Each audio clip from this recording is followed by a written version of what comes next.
Idag ska vi ta en titt på något jag verkligen sett fram emot. Den nya robotgräsklipparen från Dreame, nämligen Dreame A2. Det här är en smart och kraftfull lösning för dig som vill ha en perfekt klippt gräsmatta utan att behöva lyfta ett finger. Nu kör vi unboxingen och kollar vad som följer med i kartongen.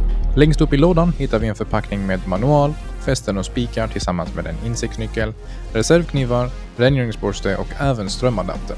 Sen hittar vi själva laddningsbasen. Här åker roboten automatiskt tillbaka för att ladda när den är klar eller när den behöver mer batteri. Efter det hittar vi själva robotgräsklipparen. Snygg, modern design, kompakt men robust. Man ser direkt att den är byggd för att tåla väder och vind. Nu när vi har koll på vad som följer med, låt oss gå igenom några av de viktigaste funktionerna med Dreame A2. Den här roboten använder sig inte bara av GPS utan även kamerabaserad navigation för att få en extremt exakt och effektiv klippning, även i trånga eller komplexa trädgårdar. En bra grej med den här robotgräsklipparen är att den inte kräver någon kanttråd i många fall. Med sin avancerade kartläggningsteknik behöver du oftast inte ens lägga ut någon kanttråd. Det sparar både tid och installation.